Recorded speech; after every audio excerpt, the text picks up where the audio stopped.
Good evening, मैं Naveen Kumar Singh, director platform education centre private limited Patna. आपका अभी आरआरबी एनटीपीसी सीबीटी 1 का एग्ज़ाम चल रहा है और आगे चल करके ग्रुप डी का भी एग्ज़ाम होना है और इसके जस्ट बाद आपका आरआरबी एनटीपीसी सीबीटी 2 का भी एग्ज़ाम होगा। एक तरीके से आप कह सकते हैं कि जो भी बच्चे रेलवे का फॉर्म भरे हुए हैं, अभी लगातार आपका एग्ज़ाम का दौर कंटिन्यू रहेगा और ये एकदम आपके लिए महत्वपूर्ण समय है। इस समय को थोड़ा सा भी इधर उधर ना गंवाते हुए पूरी तरीके से कंसंट्रेट होकर के, जिनका एग्ज़ाम अभी एनटीपीसी का नहीं हुआ है, पूरी तरीके से आप लगे रहें और जिनका हो गया है वो देख लें कि अगर आपका सफिशिएंट स्कोर हो पा रहा है तो एनटीपीसी सीबीटी 2 के लिए तैयारी आप स्टार्ट कर दें। और आगे जिनका ग्रुप डी का एग्ज़ाम है, सीरियसली आप ग्रुप डी का भी एग्ज़ाम कंटिन्यू रखें। लेकिन अभी आपको ये मान करके चलना होगा कि 10 से 12 घंटा अगर हम रेगुलर अभी एग्ज़ाम तक हम मेहनत करते हैं तो हो सकता है कि आने वाले दिन बहुत आपके लिए बेहतर साबित हो।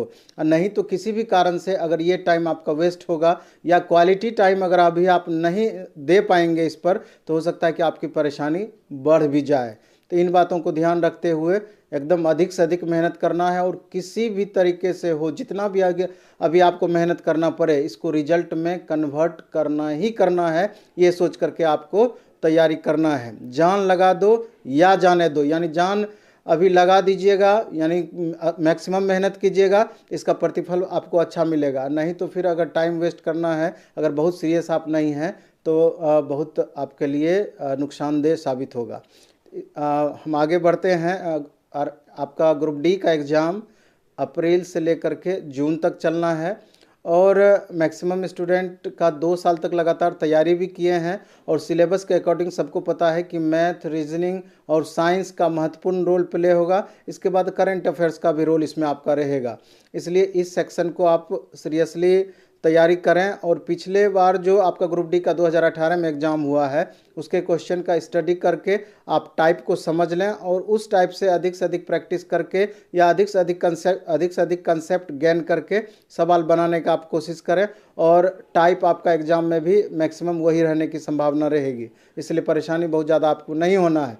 लेकिन जिस स्टूडेंट का बीच में पढ़ाई से हल्का भी लिंक अगर टूटा हुआ है, जो पढ़ाई न किसी कारण से बाधित हैं या लास्ट मोमेंट में एक बार रिवीजन करना चाहते हैं, चूँकि बहुत सारे स्टूडेंट का कमेंट भी आता है, तो एक मिनिमम फ़ी में ग्रुप डी का बैच हम ला रहे हैं, एकदम मिनिमम से मिनिमम फ़ी में, जिसमें कि आपका मैथ कंप्लीट, एडवांस अर्थमेटिक दोनों सेक्शन, रीजनिंग, इसके बाद फिजिक्स, केमिस्ट्री, बायो, साइंस का पेपर रहेगा और करंट अफेयर्स, इतने सब्जेक्ट के लिए स्पेशल ग्रुप डी का बैच ऑनलाइन मोड में ये बैच चलेगा द प्लेटफॉर्म ऐप पर। तो ये आपका 25 जनवरी से ये बैच स्टार्ट होगा और इसका डिटेल आप कल या परसों आपको मिल जाएगा चैनल पर। आप द प्लेटफॉर्म ऐप भी डाउनलोड करके उस पर आप देखते रहिएगा तो आपको पता चलेगा, जो स्टूडेंट करना चाहते हैं।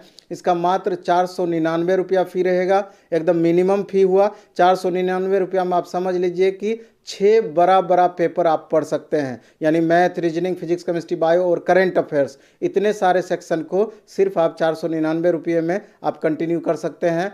और हमारा प्रयास होगा कि इसका डिटेल जल्द से जल्द आपको दे करके आपको हम इसके बारे में डिटेल सूचना दे दें और इसका आपका डेमो भी हम अपलोड कर दें। क्लास अगर डेमो में अच्छा लगेगा तो आगे कंटिन्यू करना है, इसमें कोई दिक्कत वाली बात नहीं है। और ये बैच आपका लगभग 2.5 महीने में ये बैच आपका समाप्त हो जाएगा ग्रुप डी का। तो और इसके अलावा जो स्टूडेंट सिर्फ मैथ करना चाहेंगे या सिर्फ रीजनिंग करना चाहेंगे, फिजिक्स, केमिस्ट्री, बायोलॉजी या करंट अफेयर सिर्फ करना चाहेंगे, वो अलग से भी इस बैच को ज्वाइन कर सकते हैं। उसका भी डिटेल डिस्क्रिप्शन में आपको मिल जाएगा नेक्स्ट वीडियो में। तो ये बैच आपका 25 जनवरी से आएगा।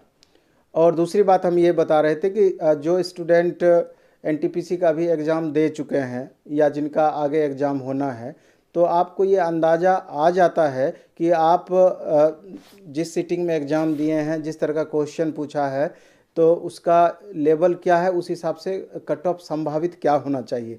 हालांकि कट ऑफ की बात अभी करना 100% बेईमानी होगी और अभी ये क्लियर करके बोला भी नहीं जा सकता है कि ये कट ऑफ, अमुक कट ऑफ आपका रह सकता है। फिर भी बहुत सारे स्टूडेंट लगातार ये क्वेश्चन करते हैं कि सर CBT 1 हम दे चुके हैं, अब हमको CBT 2 के लिए तैयारी किस तरीके से करना चाहिए, या हमको अभी तैयारी स्टार्ट करना चाहिए या नहीं करना चाहिए, हमारा स्कोर इतना जा रहा है। तो हमको लगता है कि जिस तरह का क्वेश्चन अभी तक पूछा है, अगर आपका 65+ आ रहा है तो निश्चित रूप से NTPC CBT 2 का तैयारी करने लग जाना चाहिए आपको, या हो सकता है कि उससे कम में भी आपका रिजल्ट आ जाए। अगर क्वेश्चन आपका इजी टफ रहा है तो ये बताना 100% अभी बिल्कुल ही नहीं बताया जा सकता है इस बात को, लेकिन आपके संतुष्टि के लिए इस बात को आप मान कर चल सकते हैं कि इतना से अगर आपका स्कोर ऊपर है तो NTPC CBT 2 के तैयारी अभी से आप प्रारंभ कर सकते हैं। वैसे भी अगर आगे आपका ग्रुप डी भी एग्ज़ाम है तो सिर्फ नंबर ऑफ क्वेश्चंस में साइंस का आपका वेरी करेगा, बाकी तो सारा का सारा सिलेबस लगभग वैसा ही आपको पढ़ना पड़ेगा। इसलिए अगर आप NTPC CBT 2 का भी तैयारी करते हैं तो 100% वो ग्रुप डी में भी आपका काम करेगा, कहीं भी कुछ भी उसमें प्रॉब्लम नहीं है। और NTPC CBT 2 के लिए बैच भी स्पेशल आपका फरवरी के फर्स्ट वीक से आपका ऑनलाइन बैच स्टार्ट हो जाएगा, फरवरी के फर्स्ट वीक में। और उसमें हमारा इस बार कोशिश होगा, चूँकि मैक्सिमम स्टूडेंट जो CBT 2 देंगे उनका निश्चित रूप से वो अच्छे स्टूडेंट होंगे तभी वहाँ तक पहुँचेंगे, और मैक्सिमम स्टूडेंट का सारा कुछ पढ़ा ही हुआ होगा। और जिस तरीके का आपका सिलेबस है NTPC CBT 2 का, आप उसमें देख रहे हैं कि सिर्फ नंबर ऑफ क्वेश्चंस का वहाँ अधिकता हो गया। यहाँ 100 क्वेश्चन आपका पूछ रहा है, वहाँ 120 क्वेश्चन पूछेगा आपका, लेकिन समय वही 90 मिनट का रहना है, 1/3 निगेटिव रहना है। इसलिए आप समझ सकते हैं कि टाइम मैनेजमेंट वहाँ बहुत महत्वपूर्ण होगा, और अधिक से अधिक आपको प्रैक्टिस की ज़रूरत पड़ेगी कि कम समय में कैसे हम मैक्सिमम क्वेश्चन को सॉल्व करेंगे। और जहाँ तक बेसिक थ्योरी का सवाल है, मैक्सिमम स्टूडेंट का सारा कुछ पढ़ाई हुआ है। इसलिए जो बैच NTPC CBT 2 का चलेगा, चाहे वो ऑनलाइन में बैच चले या ऑफलाइन में बैच चले, दोनों मोड में हमारा उद्देश्य ये रहेगा, थ्योरी कम प्रैक्टिस ज़्यादा। यानी कि जिस क्वेश्चन में आपको मैथ में भी जिस सेक्शन में ज़्यादा प्रॉब्लम होता है तो उसका थ्योरी हम ज़्यादा थोड़ा सा बताएंगे, बाकी का थोड़ा थोड़ा ही थ्योरी बताएंगे, लेकिन अधिक से अधिक प्रैक्टिस कराएंगे कि जिससे कि आपका स्कोर मैक्सिमम बढ़ पाए। तो थ्योरी आपका ऑलरेडी पढ़ा हुआ है, तो सेलेक्टिव क्वेश्चंस हम अधिक से अधिक उसमें कराएंगे कि कम समय में आपको अधिक से अधिक लाभ उसका मिले। तो वो बैच भी आपका फरवरी फर्स्ट वीक से आ जाएगा, और ऑफलाइन बैच फरवरी सेकेंड वीक से आपका आएगा NTPC CBT 2 का, ऑनलाइन फरवरी फर्स्ट वीक से आएगा। इसके अलावा भी ग्रुप डी का भी ऑफलाइन बैच आपका 25 जनवरी से स्टार्ट हो रहा है। जो स्टूडेंट पटना में रह रहे हैं या पटना आना चाहते हैं तो 25 जनवरी वाला बैच आपका ज्वाइन कर सकते हैं। इससे पहले भी हमारा एक बैच 11 जनवरी से स्टार्ट हुआ है। तो हम ये कहना चाहेंगे कि अपने आपको इस बात को समझना है कि अगर ग्रुप डी का एग्ज़ाम है तो हमारा पॉलिसी क्या होना चाहिए आगे तैयारी करने का, और NTPC CBT 2 देने के लिए तैयारी करना चाहते हैं तो उसके हिसाब से किस तरीके से आपको आगे बढ़ना है। तो और ये जितनी भी बातें हम बोले हैं ये सारा आप घर पर भी आराम से कर सकते हैं, उसमें कोई प्रॉब्लम नहीं है। अगर घर पर भी उस तरह से माहौल आपस में क्रिएट करके अगर 2-4-5 बच्चे हैं, सेट वगैरह मैक्सिमम बनाइए, 100% उसका बेनिफिट मिलेगा। नहीं तो सिलेबस के अकॉर्डिंग और जिस तरह का प्रीवियस क्वेश्चन पूछा है उसको बेस बना करके अधिक से अधिक आप रिवीजन करें, और डेली एक सेट आप फुल सिलेबस का बनाएं। और अगर सुबह आप फुल सिलेबस का सेट बना रहे हैं तो शाम के वक्त में कोशिश करना है कि सेलेक्टिव मैथ का सेट हम अलग बनाएं, रीजनिंग का सेट अलग बनाएं, साइंस का सेट अलग बनाएं, और जो भी सेट हम बनाएं उसका डिटेल एक्सप्लेनेशन हम जरूर करें, डिटेल उसका सॉल्यूशन हम जरूर करें, जिससे कि अगर जिस तरह का क्वेश्चन में आप गलती करते हैं आगे अगर उसी तरह का क्वेश्चन दोबारा हमको मिलती है तो वहाँ पर हमारा स्कोर बढ़ पाए। लेकिन अंततः आपको यही कहना चाहेंगे कि अधिक से अधिक समय आपको बिल्कुल ही अभी देना चाहिए। थोड़ा सा भी नेगेटिव एटीट्यूड आपका नहीं रहना चाहिए, थोड़ा भी दिमाग में किसी तरह का भ्रम ना रहे, और मेहनत में किसी भी हिसाब से नहीं कमी करना है, और कोई तरीके का आपका डिस्टर्बेंस ना हो इस बात का ध्यान रखना है। और 10 से 12 घंटे का रूटीन आपको डेली बनाना है और उस रूटीन को मेंटेन करने का कोशिश करना है।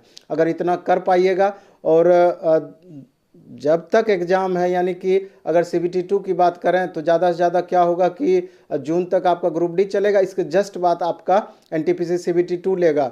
तो उस हिसाब से देखा जाए तो 5 से 6 महीने का समय अभी से लेकर के आपको उसके लिए मिलेगा। यानी कि 6 महीने अगर मेहनत करके हमारा भविष्य एक सही दिशा में आगे बढ़ पाएगा या भविष्य आपका सुनिश्चित हो पाएगा, तो उस मेहनत में आपके हिसाब से कमी बिल्कुल नहीं करना चाहिए। नहीं तो वैकेंसी का पोजीशन सब दिन ऐसा रहेगा, ये ज़रूरी नहीं है। इन छोटी छोटी बातों पर गौर करके, क्योंकि आपका रिजल्ट हो जाता है तो उससे कहाँ कहाँ आप उसको प्रभावित करेंगे, माँ बाप पर क्या प्रभाव पड़ेगा, हम लोग जो आपको आपके गुरुजन पर क्या प्रभाव पड़ेगा, आपके परिवार के अन्य मेंबर पर क्या प्रभाव पड़ेगा, समाज में किस तरीके से आपका प्रतिष्ठा बढ़ेगा। अगर इस बारे में अगर एक बार आप सोचेंगे अच्छे से, तो सारी बातें आपको समझ में आ जाएगी और अधिक से अधिक मेहनत करने के लिए आप प्रेरित भी होंगे। और हमको लगता है ऐसा आपको करना ही चाहिए। हमेशा हम बोलते हैं कि कर्म की प्रधानता होती है। अगर आप सही दिशा में मेहनत करेंगे, कितने बच्चे हैं, कितना भीड़ है, इससे कुछ भी फर्क नहीं पड़ता है। एक सीट से मतलब है और एक सीट पे हम रिजल्ट लेके रहेंगे। ऐसा ही प्रण करके आपको आगे सोच करके चलना है और आपको सफलता मिलेगी ही मिलेगी, इसकी 100% गारंटी है। चलिए, धन्यवाद, बेस्ट ऑफ लक। खूब अच्छे से पढ़िए, खूब मन से पढ़िए। धन्यवाद।